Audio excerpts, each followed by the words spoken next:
चलो thank you. कौन thank you बोल रहा है?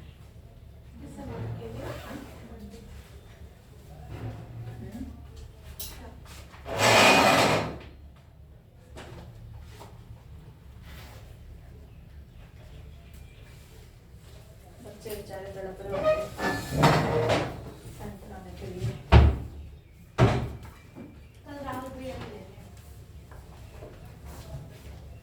राहुल का भी खरीदने का काम है, अब तुम्हारा तो है ही है ना जी। मैं तो 2 मिनट के लिए बाहर आई थी। हाँ, वो फिर दीदी नहीं बोलते हैं। हाँ, दीदी को देने के लिए सूट दीदी का भी। कौन सी दीदी का? करिश्मा का। वो करिश्मा को भी अपने जैसा कर दो। वो तुम्हारे जैसे ही है।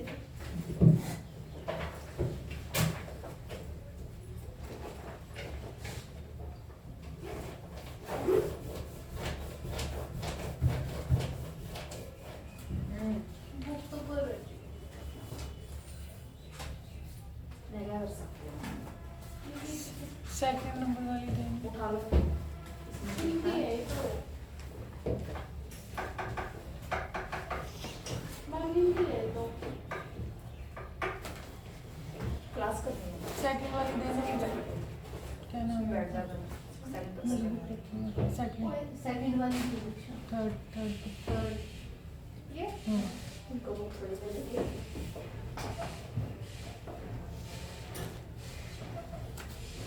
हिंदी है। देखो मैंने छुट्टी की हुई थी, इधर आ जाओ। सारे बच्चे आए हुए हैं। देखना आप हमारी क्लास लगाएंगे कल क्या परसों परसों आएंगे। सबको पता हमारे। सबको पता है? हाँ।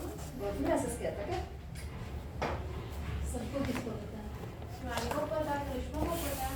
करिश्मा की अकेडमी में उधर लाइब्रेरी में। हाँ सर, सब कुछ पता है। मुझे भी पता वैसे कि बच्चे आएंगे, मेरा सिर दर्द करने के लिए। नहीं पता। चलो लिखो। क्या? टेस्टिंग क्या होती है?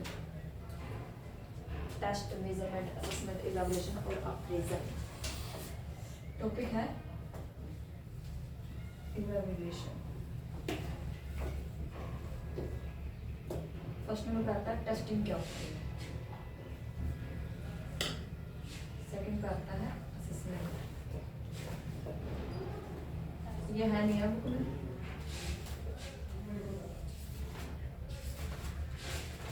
इवैल्यूएशन।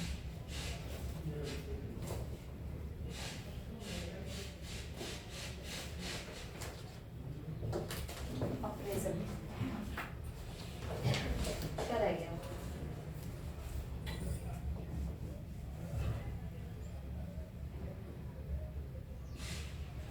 एग्जामिनेशन और फिफ्थ पे आता है अप्रेजल। अच्छा, किसी की तारीफ आप किसी भी काम को होने से पहले कर सकते हो? किसी की भी तारीफ हम किसी भी काम को होने से पहले कर सकते हैं? नहीं कर सकते हैं तो अप्रेजल कहाँ आएगा? सबसे लास्ट में आएगा। अच्छा, किसी भी चीज़ की टेस्टिंग स्टार्टिंग में होती है या एंड में होती है? अच्छा, टेस्टिंग पहले होती है। बच्चे को कोरोना की वैक्सीन बनी थी, टेस्टिंग पहले हुई थी, पहले वो लगा दिया सबको, फिर उसके बाद टेस्टिंग की गई थी। कुछ नया होगा ये। टेस्टिंग एक तो शॉर्ट टर्म प्रोसेस है और एक कब होती है? ये होती है स्टार्टिंग में। ठीक है। असेसमेंट भी क्या होती है? असेसमेंट भी हमारी स्टार्टिंग में ही होती है, during the session. During the session सिर्फ एक ही वर्ड आता है इसमें, during the session. During the session. Evaluation कब होता है? And the session.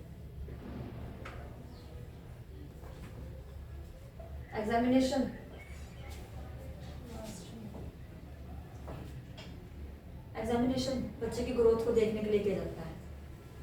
Assess to growth of children. Assess to growth of children, कि बच्चे की ग्रोथ कितनी हुई है।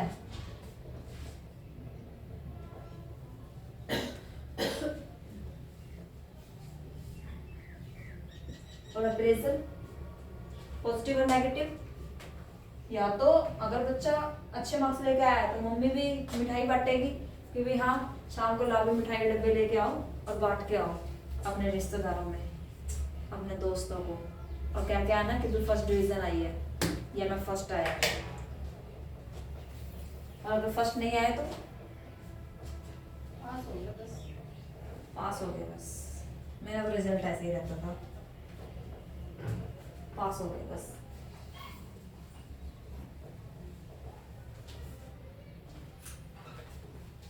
ठीक है, 5 कॉन्सेप्ट है ये। टेस्टिंग होती है शॉर्ट टर्म के लिए, होता है स्टार्टिंग होते हैं। असेसमेंट क्या होता है? एग्जामिनेशन के लिए और इवैल्यूएशन के लिए हमें असेसमेंट के प्रोसेस से गुजरना पड़ता है। क्वेश्चन देखो इधर, क्या एग्जामिनेशन के लिए और इवैल्यूएशन के लिए हमें असेसमेंट के प्रोसेस से गुजरना पड़ता है? तो हाँ जी गुजरना पड़ता है। जो हम चीजें सीख रहे हैं वो क्या है? असेसमेंट है। और जब हम उसको एग्जाम में अप्लाई करेंगे तो क्या हो जाएगी? वो एग्जाम में अप्लाई हो जाएगी। ठीक है, एग्जाम में या फिर इवैल्यूएशन में मूल्यांकन हो जाएगा। ठीक है, नेक्स्ट लिखो। लिखना क्या है? नेक्स्ट तो सारा बुक में ही है। देखो इसमें 3 चीजें दी हुई हैं। जो नंबर बोलना, पेज नंबर है 1.52 बुक है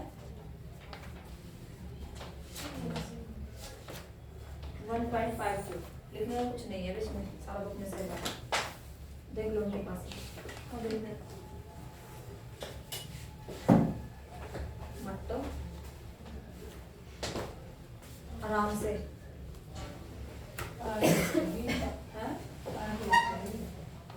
क्या तार टूट जाएगी मैं कह रहे हैं। कहीं नहीं टूटती है। चलो देखो इसमें देखो इवैल्यूएशन में क्या दिया हो, फर्स्ट लाइन में दिया हो इवैल्यूएशन के। इवैल्यूएशन जो है ना एक सिस्टमैटिक प्रोसेस है। सिस्टमैटिक होती है या नहीं होती, या अनसिस्टमैटिक होती है? सिस्टमैटिक होती है। ठीक है, उसके बाद इसमें से कुछ भी इंपॉर्टेंट नहीं है। नीचे 4 कॉन्सेप्ट दिया हुआ है, first second third fourth. Systematic collection of evidence. हम क्या करते हैं इवैल्यूएशन करने के लिए एविडेंस को कलेक्ट करते हैं कि भाई जब पीटीएम होगी तो पीटीएम में बच्चों के पेरेंट्स को क्या बोलना है टीचर के द्वारा। ठीक है, सोचते हैं ना कि भाई हाँ इसने ये गलती की हुई है, इसको ये बताना है, ये बताना है। ये ना पढ़ता बहुत अच्छा है, लेकिन शरारतें बहुत करता है ये। हमारे कॉलेज में ही है पीटीएम। ठीक है, नेक्स्ट है इट्स इंटरप्रिटेशन। इंटरप्रिटेशन होती है टीचर्स करते हैं ना। नेक्स्ट आ जाओ जजमेंट ऑफ वैल्यू। जजमेंट की जाती है आपकी वैल्यूज की। कौन कौन सी वैल्यूज जो आपने स्कूल में कांड किए हैं। ठीक है, नेक्स्ट आता है a view to action. Action लिया जाता है। एक्शन किसके द्वारा लिया जाएगा? पेरेंट्स के द्वारा। आज तुझे तोड़ूंगे घर जाके। ठीक है, अच्छा नेक्स्ट इसमें दिया है करिकुलम। करिकुलम की क्या स्टैंडर्ड होता है? करिकुलम क्या होता है अभी? 50% है या 100% है? 50% है। अब देखो इसमें क्या दिया, फ्रेमवर्क दिया। पूरा का पूरा फ्रेमवर्क किसके अंदर आता है? करिकुलम के अंदर आता है। नेक्स्ट है सिलेबस दिया हुआ है इसके अंदर। नेक्स्ट गाइड, ब्लूप्रिंट्स और बेंचमार्क सारे सारे किसमें आ जाएंगे? हमारे करिकुलम में आ जाएंगे। क्वेश्चन पूछा हुआ है बेंचमार्क किसमें आते हैं? बेंचमार्क अपने आप में 100% है, बट किसके अंदर आते हैं? करिकुलम के अंदर आते हैं। जितने भी पार्ट्स करिकुलम के अंदर दिए नहीं सारे अपने आप में 100% है, और कंप्लीट करिकुलम क्या हो जाएगा? 50% हो जाएगा। नेक्स्ट देखो इंस्ट्रक्शंस प्रोग्राम्स दिए हुए इसके साथ में नीचे की साइड इंस्ट्रक्शनल प्रोग्राम्स। इसमें देखो फर्स्ट दिया है इंस्ट्रक्शन स्टाइल्स। अब देखो इंस्ट्रक्शन देने के लिए मैंने बताया हुआ ना सामने वाले पर्सन के पास अथॉरिटी का होना बहुत जरूरी है, यानी कि टीचर भी करिकुलम में इन्वॉल्व होता है या फिर इवैल्यूएशन में इन्वॉल्व होता है। क्या आप खुद को इवैल्यूएट कर सकते हो? क्या आप खुद को गलत बता सकते हो? नहीं, गलत बताने के लिए तो सामने वाला ही चाहिए ना। हम तो सही बोल रहे हैं कि हम सही हैं, हम सही हैं, सही है ना। वो चीज नेक्स्ट है प्रिंट मटेरियल। प्रिंट मटेरियल कौन प्रोवाइड करेगा आपको? टीचर्स। Next equipments. इक्विपमेंट्स क्या होते हैं? क्योंकि आपको पढ़ाने के लिए या कोई भी काम करवाने के लिए या इवैल्यूएशन करने के लिए किस किस इक्विपमेंट्स का यूज किया जा रहा है। सेम चीज सेम प्रोसीजर यहीं पे है कि ये जो करिकुलम के इंस्ट्रक्शंस के अंदर है ये अपने आप में 100% है, और इंस्ट्रक्शंस क्या हो जाएगा? 50%। ठीक है, ठीक है। ओ मटो हाँ जी। नेक्स्ट है टेक्नोलॉजी एंड कम्युनिटीज। ठीक है, नॉर्मल है ये तो। नेक्स्ट देता है असेसमेंट एंड इवैल्यूएशन सिस्टम में क्या क्या चीजें इंक्लूड होते हैं, ये इंपॉर्टेंट है अभी।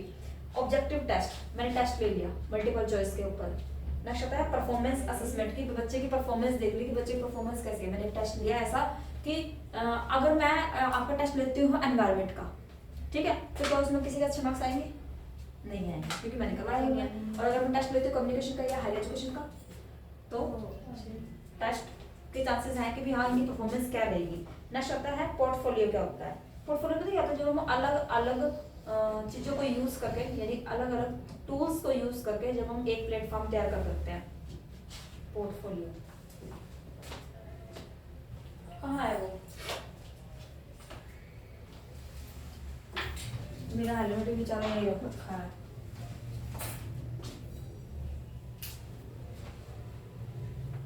सुना है, नाम सुना है पोर्टफोलियो? कहाँ पे सुना है? अभी मारो। माझी पहला सुने थे स्कूल में, स्कूल टाइम स्कैफोल्डिंग स्पेलिंग था ना?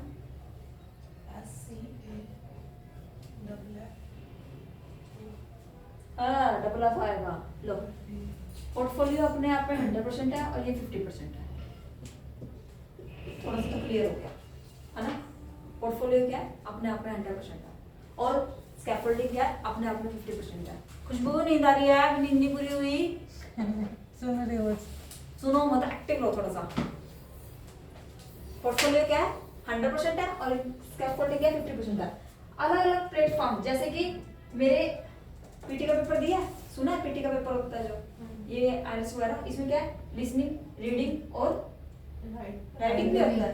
Writing, speaking. स्पीकिंग, इसको हटा दो, स्पीकिंग ले लो। ये लो, स्पीकिंग और राइटिंग। अब ये क्या है? ये अलग अलग पोर्टफोलियो है कि अलग अलग उसमें आपको कितने मार्क्स आए हैं। जैसे हमारे 10th में 6 सब्जेक्ट होते थे, 6 सब्जेक्ट हो गया अलग अलग पोर्टफोलियो कि इसमें इसमें इसमें इसमें कितने मार्क्स आए हैं, ठीक है। और जब वो मिला के एक रिजल्ट तैयार होगा कि इस क्लास में मेरे इतने मार्क्स आए, तो वो क्या होगा? वो स्कैफोल्डिंग होगा। यानी कंप्लीट एक चीज और इसमें क्या होता है? अलग अलग डिफरेंट। इसमें टूल्स जाएंगे पोर्टफोलियो में, किस किस टूल्स का यूज करके मैंने कोई भी काम किया, और इसमें टेक्निक आएगी। ये है नहीं है देखो बुक में टूल्स और टेक्निक्स। टूल्स क्या होता है? With technique. जैसे मैंने मैसेज भेजने के लिए कौन सी टेक्निक का यूज किया? मैंने व्हाट्सएप का यूज किया। अब उसमें टूल क्या यूज किया? मैंने पिक्चर यूज किया, मैंने फोटो यूज किया, मैंने वीडियो यूज किया, मैंने ऑडियो यूज किया। क्या यूज किया? वो क्या है? वो मेरा टूल है। आया समझ? टूल क्या हो जाएगा अपने आप में? 100%। और ये क्या हो जाएगा? टेक्निक क्या हो जाएगा? 50%। टेक्निक बड़ी है लेकिन फिर भी अपने आप में क्या हो जाएगी? 50% हो जाएगी। आया समझ में? आया? इंपॉर्टेंट है ये, क्वेश्चन आया हुआ है इसका। पोर्टफोलियो का स्पेशल क्वेश्चन आया हुआ और स्कैफोल्डिंग का भी अलग से क्वेश्चन आया हुआ है, single question.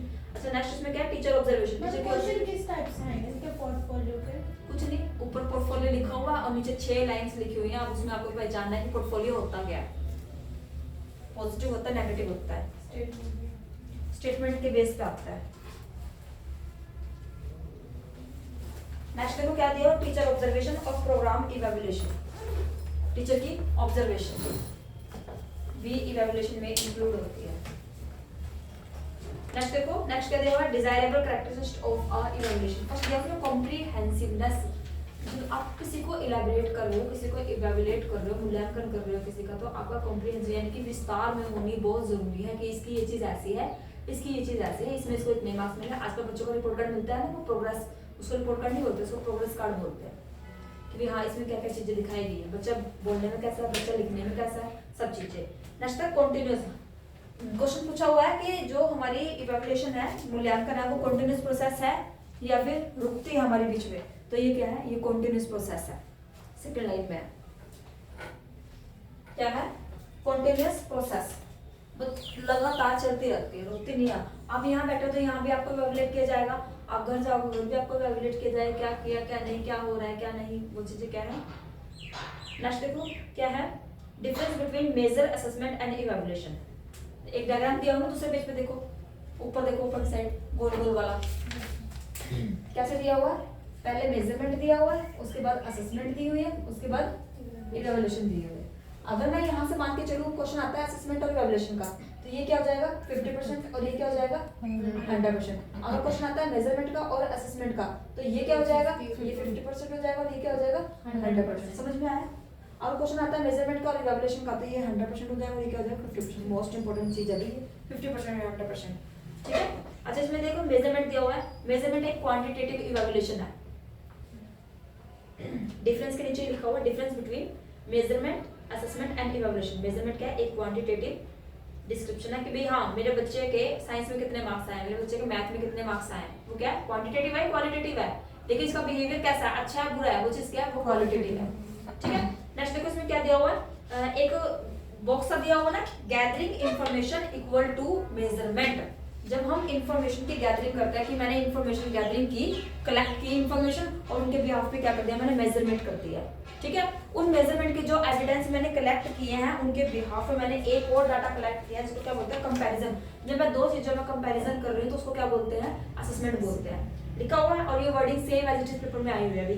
Comparison of to और मोर सेट्स ऑफ इंफॉर्मेशन, जब दो से ज्यादा से जब सेट्स को हम इंफॉर्मेशन को कंपैरिजन करते हैं उसको बोलते हैं असेसमेंट। अब सबसे नीचे चले जाओ, comparison of two sets of information is, वो क्या होता है हमारा, असेसमेंट होता है।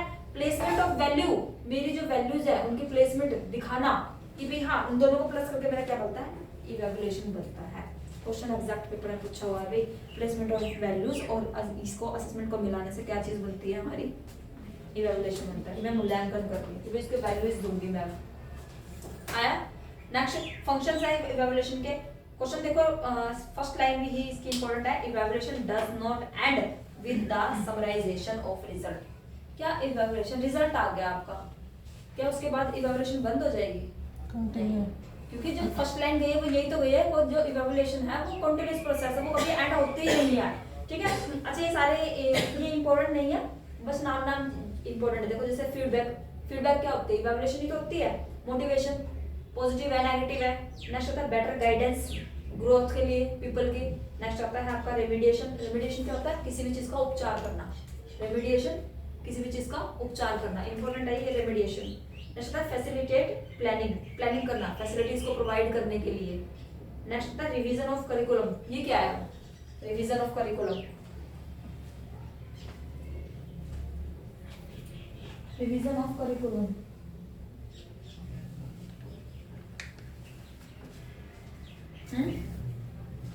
जो भी पढ़ाया है उसको टाइम टू टाइम चेक करना, सभी चीजों को इन्वॉल्व किया जाता है करिकुलम में। नेक्स्ट 7th नंबर पे इंटर इंस्टीट्यूशनल कंपैरिजन। इंटर और इंट्रा मतलब बताना। मतलब खुद के साथ कंपैरिजन कि मेरे लास्ट टाइम इतने मार्क्स आए थे, और इंटर क्लास जो साथ में बैठे हो ना बेंच पे, है ना, उनके बीच में कंपैरिजन करना। नेक्स्ट है एजुकेशनल डिसीजन मेकिंग।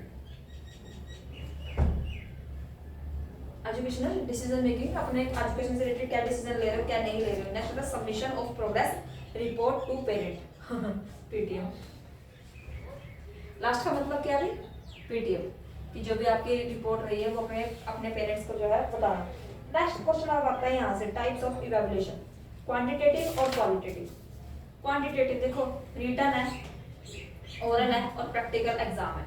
इसको थोड़ा सा पढ़ोगे ना तो अपना समझ में आएगा। रिटन में क्या है, पेन और पेपर यूज होता है। क्वेश्चन पूछा हुआ है तो पेन और पेपर किसमें यूज होता है, ऑब्वियसली रिटन में होता है। रिटन हो गया, ओरल हो गया, प्रैक्टिकल एग्जाम हो गया, ये हमारे किसमें आ जाएंगे, क्वांटिटेटिव में आ जाएंगे। जैसे वो 25 नंबर का पेपर सुना के आते थे ना नैतिक शिक्षा का, वो भी ओरल होता था लेकिन मार्क्स तो मिलते थे ना 25 में से, है ना, कितने मिले हुए हैं, वो छोटे होते थे का किया है, मतलब 5वीं से नीचे नीचे।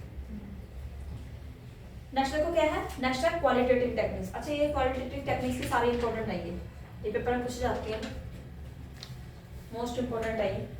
फर्स्ट आता है इसमें observation and techniques. Observation systematic होगी या अनसिस्टमैटिक होगी,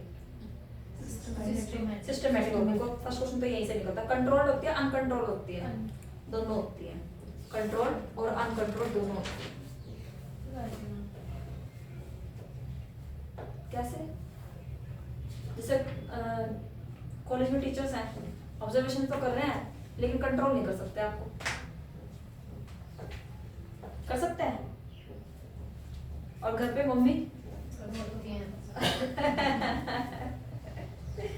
ठीक है।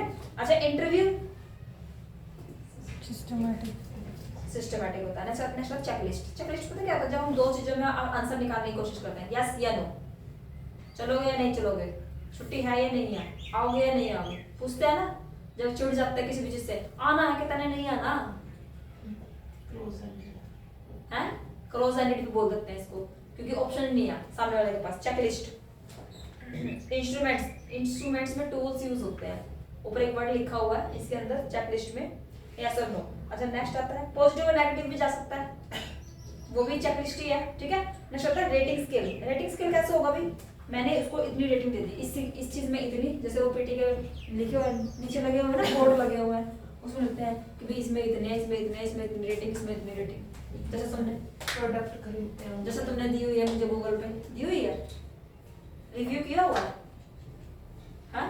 अरे मुंह तोड़ दे, क्या था ना कि भाई फोन पे जैसे उस दिन मैडम ने दिया था उनको हाँ फिजिकल वालों को फिजिकल वाला को पता है रेटिंग। रेटिंग 0 1 दे रखी है रेटिंग उनको। एक भी जाकर दे दिया। मैं गई भी नहीं उसके बाद उनके पास, एक बार भी नहीं, काफी जी कट्टा पे बैठे रहते थे, ये खाना है वो खाना। ठीक है, नेक्स्ट देखो भी, नेक्स्ट रेटिंग स्केल हो गया। नेक्स्ट आता है क्यूमुलेटिव रिकॉर्ड्स। अब इसके अंदर दो चीजें आ गई, एनेक्डोटल रिकॉर्ड और क्यूमुलेटिव रिकॉर्ड्स। एनेक्डोटल रिकॉर्ड्स वो होते हैं जो हमारे एक्सपीरियंस के बेस पे होते हैं, और जो क्यूमुलेटिव होते हैं वो हमारे परमानेंट होते हैं। एक्सपीरियंस के बेस पे कैसे, मैंने कोई किसी भी चीज को शॉर्ट स्टोरी में बताने की कोशिश की, जैसे कि कोई इंसिडेंट हुआ, ठीक है, किसी की डेथ हो गई, कोई इंसिडेंट होगा, तो हम उसको पूरी एक्चुअल पूरी कहानी बताएंगे नहीं, हम सिर्फ ये बोल देंगे ना फोन करके भी हाँ ऐसे ऐसे हो गया। तो वो चीज़ क्या है, शॉर्ट स्टोरी में किसी भी चीज़ को बताना, किसी भी इंसिडेंट को शॉर्ट स्टोरी में बताना। इंपॉर्टेंट है भी, ये रिसर्च में भी आएगा ये वर्ड एनेक्डोटल, किसी भी चीज़ को शॉर्ट स्टोरी में बताना, और ये शॉर्ट टर्म के लिए होता है। अच्छा, इसका प्रूफ क्या कहीं पर साबित कर सकते हो आप?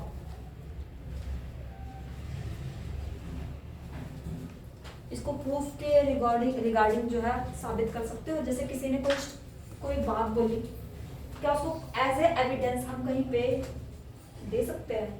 जैसे मैंने शॉर्ट स्टोरी में कोई भी चीज़ बताई आपको कि भाई हाँ हमारी मैम ने ऐसे बोला, क्या आप उसको कहीं पर भी अप्लाई कर सकते हो? नहीं कर सकते, और नहीं कर सकते। प्रूफ नहीं है वो शॉर्ट स्टोरी में। प्रूफ तो क्या होगा, रिटर्न में, ठीक है, वो चीजें। नेक्स्ट आ जाओ हमारा types of evaluation on the basis of phase of instructions. देखो भाई, अगर इंस्ट्रक्शंस वर्ड आ गया, इसका मतलब कि कोई एक सेकंड पर्सन भी इसमें इन्वॉल्व है ऑलरेडी ही, ठीक है। जैसे इसमें फर्स्ट आता है प्लेसमेंट इवैल्यूएशन। प्लेसमेंट इवैल्यूएशन क्या होता है, किसी भी जगह पे एंट्री करने से पहले की जो रिक्वायरमेंट होती है। अगर कहीं पर रिक्वायरमेंट जो है पीजी है, तो ग्रेजुएशन वाला एंट्री कर सकता है? अगर कहीं पे हाँ कर सकता है, पीजी बोल रहे हो ना, हाँ, यूजी वाला नहीं। ग्रेजुएशन यूजी वाला रिक्वायरमेंट पीजी है उसकी, रिक्वायरमेंट कॉलेज में पढ़ाने की पीजी है, तो यूजी वाला अप्लाई कर सकता है? नहीं कर सकता है, तो उसको प्लेसमेंट बोलते हैं, किसी भी चीज की एंट्री रिजल्ट जो होता है, एंट्री रिजल्ट, ठीक है। फर्स्ट हमारा क्या आ गया, प्लेसमेंट। सिर्फ मतलब समझना है कि मतलब क्या है, फालतू इनके अंदर पूछने की जरूरत नहीं है। देखो इसमें लिखा भी होगा एंट्री बिहेवियर, प्लेसमेंट इवैल्यूएशन लिखा हुआ है, एंट्री बिहेवियर, और एक लिखा हुआ असेसमेंट बिफोर एंट्रेंस। एंट्रेंस से पहले की जो असेसमेंट होती है, क्या किसी भी टीचर को कॉलेज में लगाने के बाद मैं उनका एंट्रेंस लूंगी? नहीं लूंगी ना, तो प्लेसमेंट क्या हो गया, पहले वाला बिहेवियर हो गया। सेकंड है फॉर्मेटिव। फॉर्मेटिव क्या होता है, ड्यूरिंग द सेशन, अभी बताया मैंने आपको। फॉर्मेटिव ड्यूरिंग द सेशन, जो आपकी क्लासेस चल रही हैं, ये क्या है, फॉर्मेटिव है या फिर समेटिव है? फॉर्मेटिव है, क्योंकि आपकी तैयारी चल रही है अभी। थर्ड नंबर पे क्या आ जाएगा, समेटिव। समेटिव पे क्या आ जाएगा, जिसमें सम अप करते लास्ट में जो इवैल्यूएशन होता है, एंड, और ये क्या है, स्टार्टिंग, ये क्या, end of this session. Summative, जैसे कि बच्चे की पीटीएम करवा दी, पीटीएम होने के बाद या तो कुटेगा, डिसाइड हो गया तो कुटेगा, या फिर नहीं कुटेगा, ठीक है। अच्छा, और क्या दिया हुआ इसके अंदर, समेटिव। देखो समेटिव क्या है, समेटिव क्या है, एंड दिस सेशन, और उसके मिड में दिया हुआ डायग्नोस्टिक। डायग्नोस्टिक क्या होता है, to find out the problems.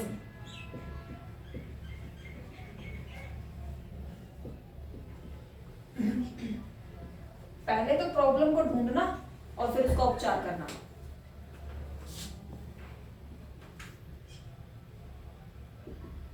पहले प्रॉब्लम को ढूंढना और फिर उसका उपचार करना। जैसे क्या एक ही क्लास में सभी बच्चों का दिमाग एक जैसा होता है? नहीं। तो किसी बच्चे को किसी चीज में प्रॉब्लम हो रही है, किसी बच्चे को किसी चीज में प्रॉब्लम हो रही है, तो वो एक टीचर के ऊपर डिपेंड करता है कि वो उस चीज को जान पाया है या नहीं, कि भाई हाँ इस बच्चे को जो है इस चीज में दिक्कत हो रही है, ठीक है। वो क्या है, पहले तो मैंने उस चीज को ढूंढा कि इस बच्चे को ना इस चीज में प्रॉब्लम। अब मैंने टेस्ट दिया तुम्हें टेस्ट में सारे सारे 10 यूनिट के पार्ट्स थे। अब किसी की तो टीचिंग गलत है, किसी का एनवायरनमेंट गलत है, किसी का हायर एजुकेशन, वहां से मुझे क्या पता चला कि इस बच्चे को इस चीज में प्रॉब्लम है। ठीक है, अब उसका उपचार कैसे किया जाएगा, रेमेडियल उपचार। अब मुझे बताओ, जिस बच्चे का हायर एजुकेशन गलत है, क्या मैं उसको बोलूँ टीचिंग के ऊपर फोकस करो? नहीं, मैं यही बोलूंगी ना कि भाई आप हायर फोकस करो, आपका हायर कमजोर है। तो वो चीज क्या है, क्या हो जाएगा, डायग्नोस्टिक। और डायग्नोस्टिक एक रिसर्च भी है, पहले रिसर्च की प्रॉब्लम को ढूंढना और उसके बाद उसके ऊपर उपचार करना।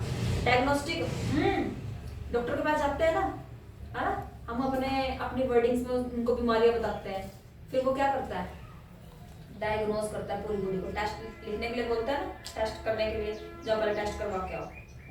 क्या वो खुद से पहचान लेता है कि हाँ इसने ये चीज बोल लिया तो इसको ये बीमारियां नहीं, वो टेस्ट करने के लिए भेजता है। यानी कि पूरी बॉडी को डायग्नोज किया, उस पे लिखा भी होता है डायग्नोस्टिक, लिखा होता है ध्यान से, डायग्नोस्टिक लिखा होता है उस पे, या डायग्नोज लिखा होता है। वो चीज पहले पूरी बॉडी को डायग्नोज किया, यानी कि ढूंढा कि बीमारी कहाँ है। उसके बाद उसने पेट का देखा कि हाँ भाई इसके पेट में पथरी है, फिर बताया ना, उसने देख के बताया, खुद से तो नहीं बताया कि हाँ बताया मेरे ना कलेजे में दर्द हो रहा, बताओ जरा वो क्या बताएगा भाई, वो नहीं बता सकता। ठीक है, नेक्स्ट देखो, मुझे आग लग रही कलेजे में।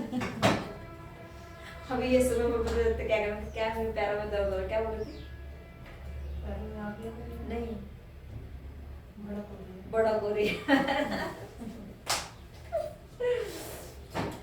ठीक है, समेटिव रिसर्च। अब नेक्स्ट देखो, इसमें क्या दिया हुआ है, नेक्स्ट पेज पर है evaluation according to nature of the reference. अब दो रिसर्च आती है रेफरेंस के अकॉर्डिंग, या फिर नॉर्म या फिर क्राइटेरिया। रिसर्च नंबर 5 हो जाएगी अब।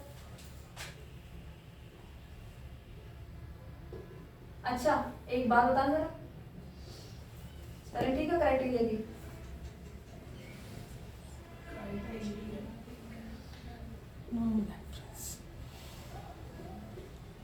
इसमें परसेंटेज आता है और इसमें परसेंटाइल आता है।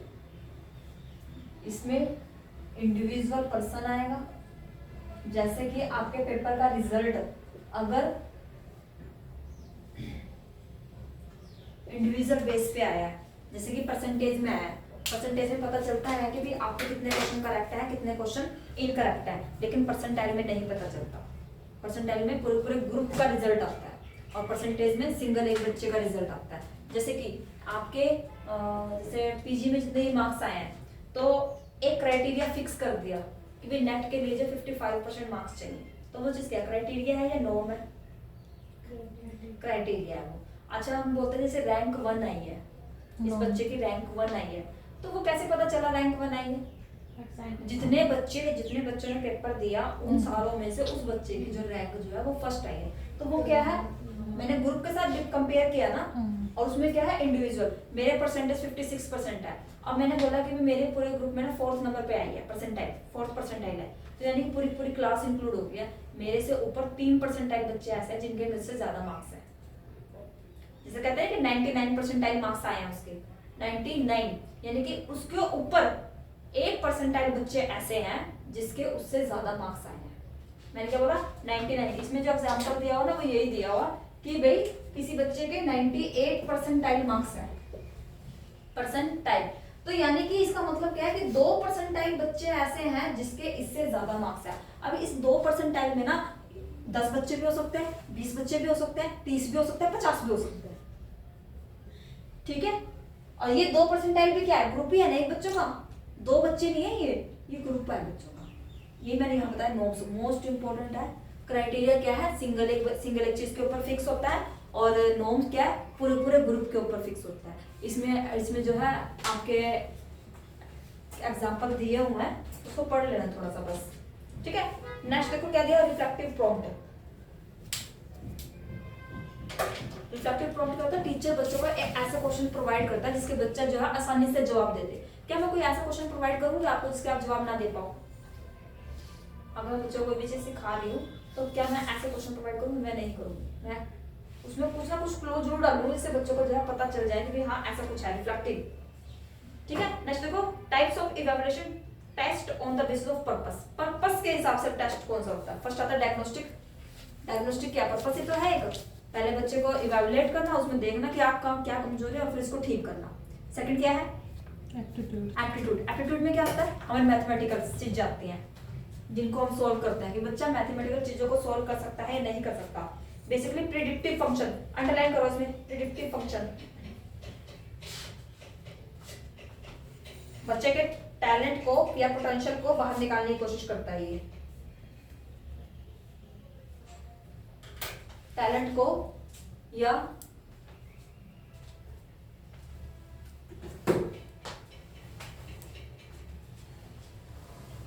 ठीक है, कोई एक स्पेसिफिक टास्क दे देते हैं हम, जैसे एप्टीट्यूड मैथ वगैरह सोल्व करवाना। नेक्स्ट देखो क्या है, अचीवमेंट टेस्ट। अचीवमेंट टेस्ट हमारा दो तरीके का हो सकता है, एक तो स्टैंडर्डाइज्ड होता है, एक टीचर मोड होता है। अचीवमेंट टेस्ट देख लो इसमें, अचीवमेंट टेस्ट। अच्छा ये end of the course exam है, देखो इसमें लाइन लिखी हुई है, end of the course exam, achievement test. Next क्या है, प्रोफिशिएंसी। प्रोफिशिएंसी देखना बच्चे की जनरल एबिलिटी, जीके वगैरह देखना, क्या देखना कि भी प्रोफिशिएंसी वो उस काम के लिए कैपेबल है भी है या नहीं है। नेक्स्ट देखो दिया हुआ grading system of evaluation. Grading system एक तो डायरेक्ट होता है कि इनडायरेक्ट होता है, देखो जरा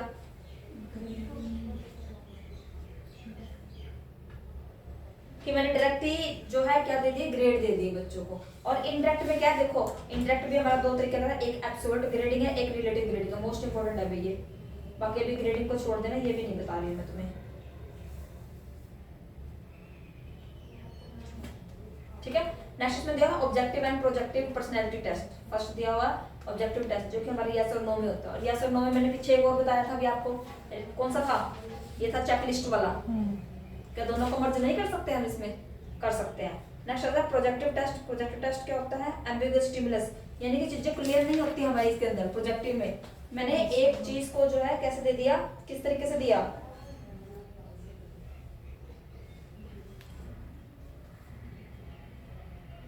स्टिमुलस देते हैं प्रोजेक्टिव में। स्टिमुलस क्या, किसी भी काम को करने के लिए उद्दीपन बच्चे के अंदर, ठीक है।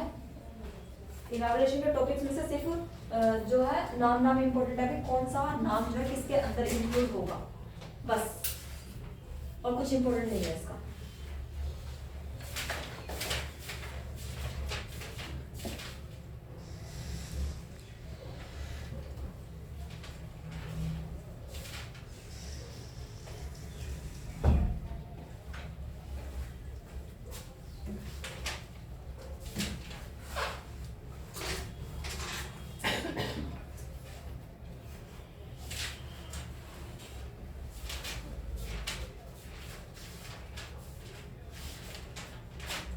क्वेश्चन है इसके, बंद कर देना इसको।